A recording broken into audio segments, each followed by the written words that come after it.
Welcome to the Inclusive Growth Show with Toby Milden. Future-proofing your business by creating a diverse workplace.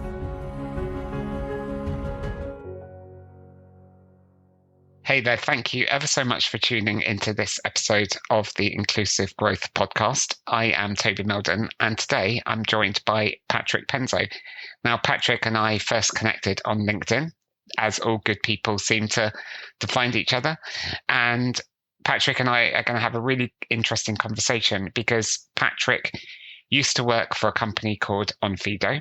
And at the time of recording this episode, Onfido has just recently been acquired, and it's a bit of a record breaker. It's one of the biggest acquisitions within the tech sector, hugely profitable acquisition for Oxford University. And what we'll be learning from Patrick today is that culture was actually a huge part of the valuation and the acquisition. Now, Patrick no longer works for Onfido. He's moved over to a company called Quench AI, but we'll be learning from Patrick about what he learned from Onfido and what he's taken across over to Quench AI and is trying to implement over there. So it's going to be a really interesting conversation because we'll be talking about culture within a startup and a scale-up environment and how that actually delivers great value for the business. So, Patrick, thanks for joining me. It's lovely to see you. Thanks for having me, Toby. Glad to be here. So, just to get started, can you just tell me a bit more about your role as a growth lead at Quench AI? Yeah, absolutely. So, Quench AI is a startup. We've been around for about 2 years, and our purpose is to help everyone we touch be the best they can be. So, we believe that human beings are the best people to help you grow in your career. But we think AI can help you find the right people and build the right resources to go to where you want to go. And as the growth lead, it's my role to oversee marketing and sales and effectively find the first early adopters that are excited to build pilots with us to build hopefully another successful company. That's brilliant. And hopefully Quench AI will get the same amount of an evaluation as Onfido and everyone can take early retirement. That would be nice. So how did you end up at Quench AI, and why was diversity important for your own career progression?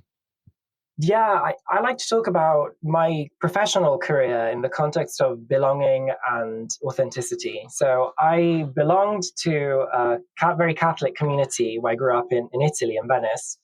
And I was going to church every Sunday. I was leading the local parish choir.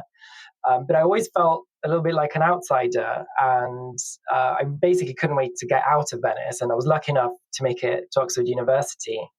And I know it sounds ridiculous. I couldn't wait to leave Venice, but that's the truth. And when I got to Oxford, I started to realize that for the first time in my life, I could start to explore who I was authentically and who was I. And I came to realize that as a gay person, there were many reasons why I didn't really belong and fit into the community that I grew up with.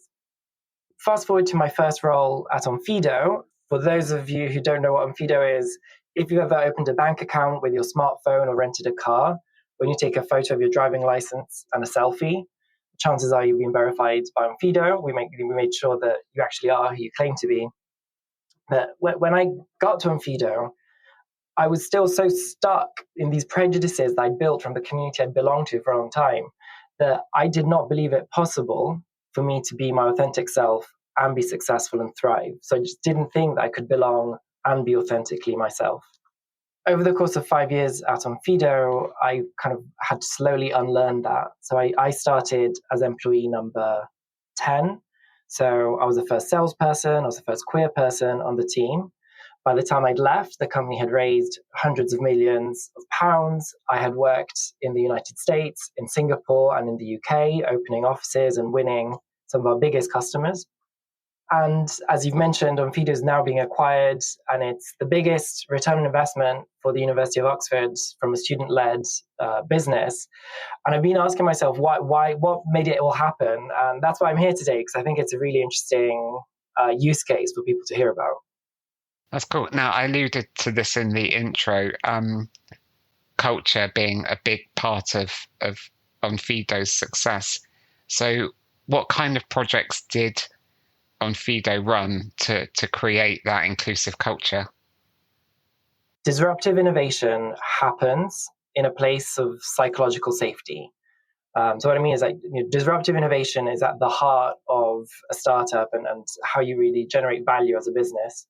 But I don't really think it's possible for it to happen in a place where the employees don't feel psychologically safe. And what Onfido did was, from a very, very early stage in building it itself, it really invested in creating that environment of psychological safety. And I don't know that we were consciously doing it at the time, but I've thought about it quite long and hard. And I really think what really set us apart in the market was that emphasis on that culture. So we started it was one day, we were probably about 20 or 30 employees. We took the day off work, we went on an offsite, and we spent the whole day asking ourselves, what were the kind of people that we wanted to be? Who do we want to sit next to? What did we want our customers to say about us? What were our values? And from that whole exercise, we diluted it all into 4 key values. Now, those values were succeed together. So the idea was that success didn't ever belong to one individual, but it was always a product of a network. It was learn things and share them. So it was about be curious. Don't be afraid of asking questions. But more importantly, when you learn something, don't keep it for yourself, but share it with others. It was take pride. So it was like care about the environment that you're in, care about how people think about you, care about how other people help you thrive, and find a better way, which basically was like, it doesn't matter if things are done really, really well now, there's always a better way to do it. So don't just sit in the status quo. And those cultural values basically became like antibodies. We had the culture police, and pretty much every single person in the company was adamant, really emotionally protective of these cultural values. And you could have been the chief people officer, you could have been the CFO. If you did something that didn't feel like it was Onfido, a new joiner could walk up to you and say, that was not very Onfido of you. And that was a very acceptable interaction. Now, that specific scenario, I know for a fact that when Ruth, who was a fantastic chief people officer, when she joined and was really cared about nurturing this culture, she realized that she already had a bunch of culture ambassadors. People kept walking up to her saying, this thing that's happened, that's not very Onfido, or this thing that happened, that's not very Onfido. And so what it created was this environment where people could feel safe and could feel like they belonged. And I know that from my personal experience, where I gradually came to realize that I could be myself and still have successes. And I think at the heart of that, there's a few things. So I think the key from Onfido was bringing to people who were different from one another. And the moment different people share their opinions, there's going to be disagreement inherently because they come from different places. So the second thing we did was create this space that was safe, where people could share their opinions, could feel listened, could trust that in the process of hearing other people being honest and frank with one another. And from that cacophony of different opinions came a decision that was always greater than any one single opinion would have been by itself. And I genuinely believe that that was across the board building block that made us successful. And success, there are many, many factors that went into Onfido's specific success. But I genuinely think that without that foundation, we wouldn't have got where we did in various different aspects of the business. Yeah, that sounds really cool. I really like those 4 values that you listed, because as you were going through them, I'm thinking, they're really simple. And I was just thinking it's something if I was working in the company, it's something I could definitely get behind. But I was also thinking about a framework that we often share with our clients is the 5 Dysfunctions of a Team by Patrick Lencioni. It's a really good book. It's quite short. It doesn't take very long to read. But he talks about the 5 dysfunctions and then also what a high-performing team looks like. But it's presented like a pyramid, and at the bottom of the pyramid, you've got trust as the first layer. So dysfunctional teams don't have that trust. They don't have that psychological safety that you mentioned, somebody's ability to speak up if they notice something isn't going right, or they're afraid to share their idea because they're worried about backlash. And then the second layer, which I think a lot of organizations trip up with, is the fear of conflict. So high performing teams, they have candid conversations. They feel like they're able to challenge one another in a supportive way. But low performing teams will tend to avoid difficult conversations because they want to avoid that conflict. So when you were saying about that's not very Onfido, I suppose that's an indicator that somebody felt able to potentially have a conflict where there wasn't that alignment with that particular value. Yeah, that was completely, like, if I think back on it, we maybe disagreed too much sometimes, but it was really at the heart, and I think it stemmed from the top. So hats off to the founders. They first of all created a team that was very different and diverse, and they really encouraged people to share their opinion. But then, quite importantly, as the business grew, they made sure that they created a leadership team that had a lot of differences, but they established a rule of interaction with one another that was critical. And I think at the heart of it, it's not only feeling comfortable to disagree, because that is both a personal thing and an environmental thing, but it's also making sure that people are listened to and feel listened to. And if you look at the executive team that the founders put together, there was a CFO who'd done it all before at PayPal and was in his 60s. Ruth, as I mentioned, there's this extraordinary woman who now works in helping women in leadership. But she comes with huge amounts of energy and bubbliness and very go-getter. And it was a very different personality from a lot of the other people in the executive team. And yet, although everyone was very different, no one ever disrespected anyone else in the process of making decisions. And I think that really led to a very high impact, highly effective leadership team. And that behavior kind of trickled down across the whole company and the whole organization. And so as the company grew, we were able to retain that kind of behavior. And what it also meant was, and I think Onfido did a great job of hiring people, but we every business makes mistakes. When someone was hired and they didn't fit within that behavior model, it was very easy to identify very quickly. So as I mentioned, I after my first year at Onfido, I moved to the United States and I opened the office up in America. And then as the business grew in the United States, we wanted to bring in a lead for the United States. And at one point, the hard decision had to be made that the person that was hired was not the right fit for the role. And again, credit to the founders. They made the very difficult and very swift decision when they realized that this was not a culture fit to find a new GM. And America is really now the powerhouse of Onfido in terms of kind of revenue and growth. So it wasn't just a face value culture. It was as I said, it was almost antibodies. You could almost identify very quickly who didn't fit. And we generally believe that was the key to our success and it was worth investing in and protecting. Yeah, because we often hear stories of where companies will keep hold of somebody because they are a big rainmaker, but they have a toxic leadership style and they don't align with the values of the business, and it causes all sorts of problems, but they're retained because they're making big money. It takes a very courageous leader to say, hang on a sec, yes, you might be a big rainmaker, but your leadership style is damaging the culture of the company, and that's having a negative ripple effect across the business. Completely. And for us, it all goes back down to that thing that we're in a business of innovating, disrupting, and doing things differently. And that's not possible in an environment where people don't feel safe to disagree. At Quench, we've eliminated disagree from the vocabulary because we assume that people will disagree. But what we want is that moment of listening and just sharing opinions. And that can't happen in an environment that isn't creating a space of belonging for everyone. That's very cool. So you've moved over to another startup, which is Quench AI. What are you personally taking across from Onfido to Quench AI? So some of obviously the cultural aspects that we talked about, or some of the other kind of programs that Onfido was running?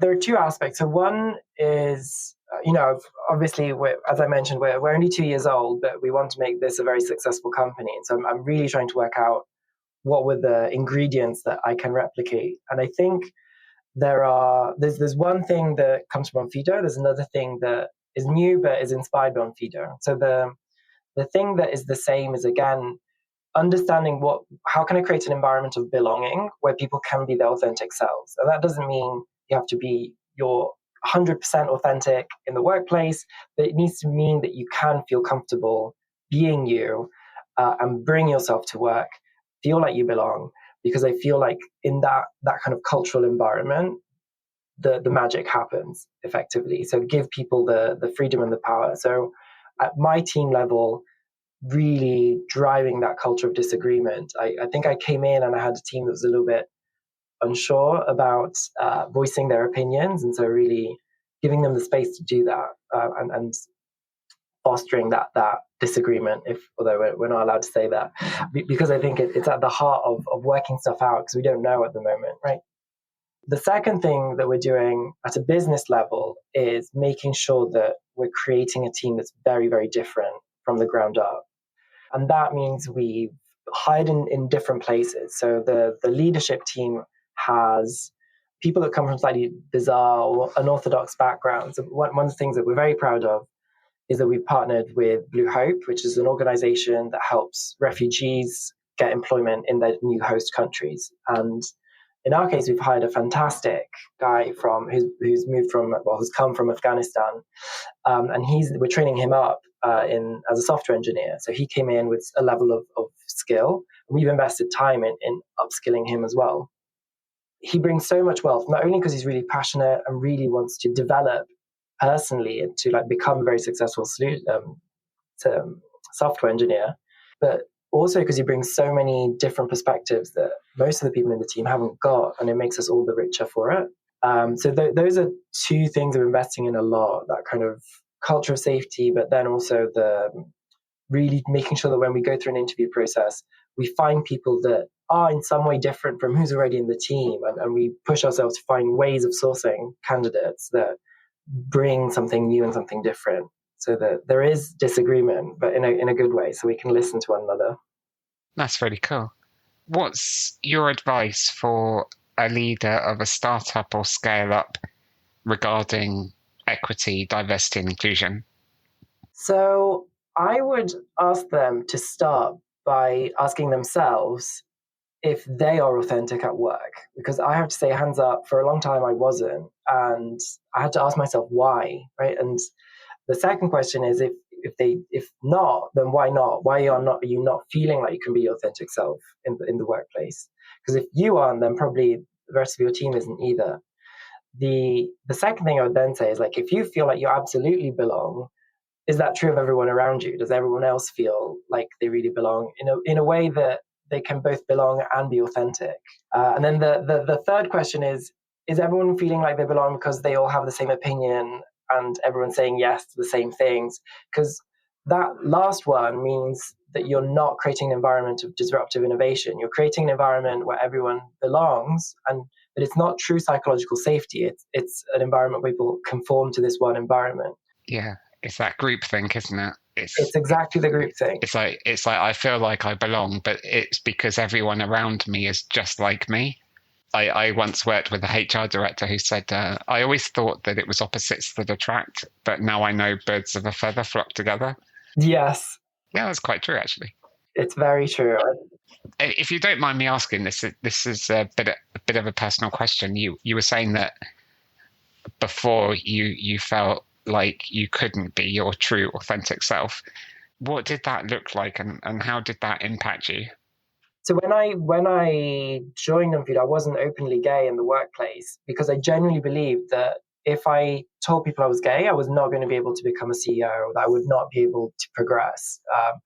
In a customer-facing role, I thought I couldn't close deals, right? So I worked very hard to kind of have a very neutral kind of personality. I wouldn't really disclose any kind of information about what I was doing on weekends. I was very guarded about these things. And what I found was that was really difficult in an environment where everyone is being very open.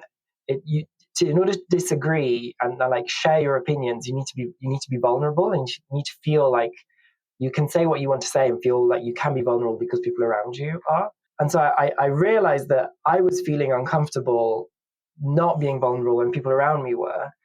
And what I was also seeing was the moments when I was vulnerable and being more open and honest, I was still having successes in the workplace. And, in the first 12 months, I went from knowing nothing about sales to closing this little known company at the time, which has a kangaroo logo and delivers food and scooters, but, you might know it as Deliveroo now. But I couldn't wrap my head around how the more I was myself, the more things went better, right? So the relationship with the people around me improved, the more I was my genuine self. And I think, to Onfido's credit, it's the fact that they created this environment where I could go on that journey for myself that I really, thrived effectively. I was given opportunities. I was never held back. I never was made to feel like anything is possible and that it's just up to me. Mm. And so I think really and I found it especially in America, because in the UK, we were quite lucky. We found product market fit. I don't know if it's luck, but we found product market fit relatively early. As I said, we won delivery in my first 12 months of working there. When I went to the United States, we just assumed we could do the same thing. And it was like a very different market. We really had to understand people a lot. And often people are much more open in an American market than they are in a British market. And so honestly, it was a nightmare. I had very few successes for a good year and a half. And I think that was really the point in time where I really had to realize, I need to be more comfortable being me. And I need to also, Tim Cook had written the letter, and I only discovered it a bit late in life, but I discovered the letter from Tim Cook where he described that he was the CEO of Apple and a gay man. And so lots of things that were built up in my head disappeared. And so I was able to be, at that point in life, I would say I was brave, but I was able to just be more authentic. And I found that that's when successes actually came in the workplace as well.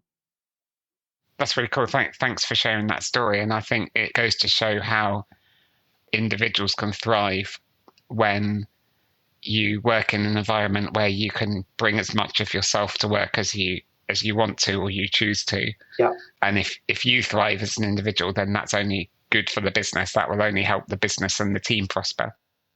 Yeah, exactly. And that's exactly why I'm working where I'm working now, because we're in the business of upskilling people. And really what that means is you're somewhere in life and you want to go somewhere else, and it's helping you find the right path for you. And we really think that a lot can be done, and that AI doesn't have all the answers. As I said at the start, it's a combination of humans and AI, but we really think that we can help you find the right people to go on the path to be the best person that you want to be and that you can be. That's why I'm quite passionate about where we are now. That's cool. So the penultimate question that I ask everybody is, what does inclusive growth mean to you? Yeah, so I don't know if this is an academic answer for you, but I've thought about this quite a lot. So I think that in the 1980s, or since the 1980s, growth for businesses has meant share price. So ultimately what it means is that growth is whatever benefits the shareholders of a company. And historically, I don't think shareholders have been the most diverse or inclusive group of people on the planet. And it also means that companies haven't taken into account various other stakeholders that they're accountable to: employees, customers, the environment, so that the community and the planet that they exist within.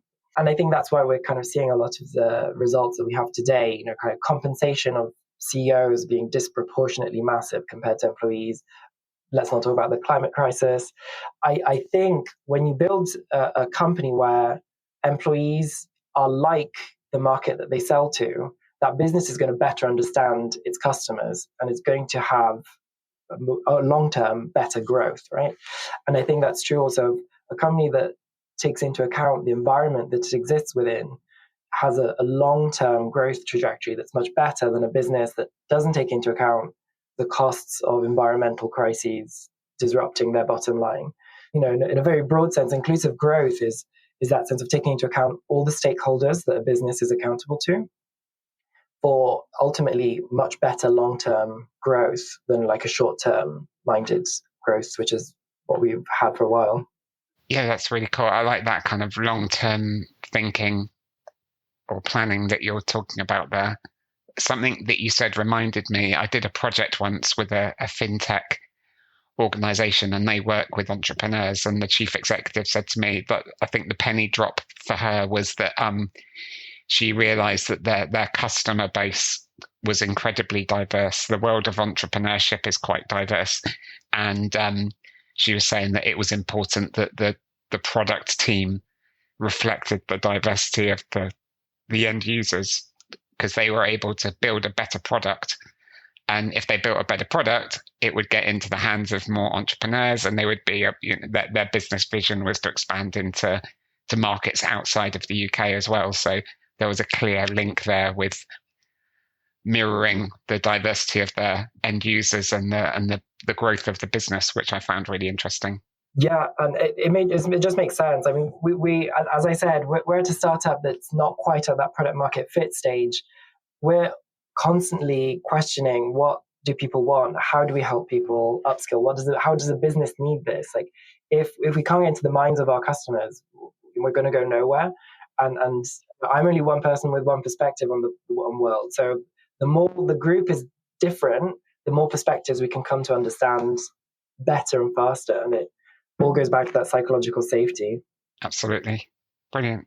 Thank you. So if the person listening to us right now would like to get in touch with you, maybe they want to have a conversation offline, they might be really inspired by what we've talked about and want to just pick your brains about culture within startups and scale-ups. What's the best way of doing that? Yeah, they can definitely reach me on LinkedIn. I'm very active there, so I'm always accessible. It's Patrick Penzo, and if not, they can come to the Quench website, and it's quench AI, and they can reach out through the website as well. Brilliant. Well, Patrick, thank you ever so much for joining me today. It's been lovely to just sit down with you and have a conversation. I found it really insightful, and I'm really pleased to hear that the kind of inclusive culture that was built at Onfido can be attributed to their valuation and their success. Hopefully you'll get the same level of success at Quench AI. Maybe you could even beat the record. Can I hold you to that? Yeah, well, we're working on it. We're trying to, but thank you, Toby. I really appreciate the time. You're welcome. You're welcome. And thank you for tuning into this episode with Patrick and myself. Hopefully you've taken some interesting insights away about the kind of inclusive culture that was built at Onfido and some of the things that Patrick has learned and is now applying at his new business, Quench AI. If you need any support on developing your inclusive culture, then feel free to reach out to me and my team. The best place to start is either through our website or just drop us a line on LinkedIn. Until the next time, I look forward to seeing you on the next episode of this podcast, which will be coming out very soon. Until then, take good care of yourself. Bye-bye. Thank you for listening to the Inclusive Growth Show. For further information and resources from Toby and his team, head on over to our website at milden.co.uk.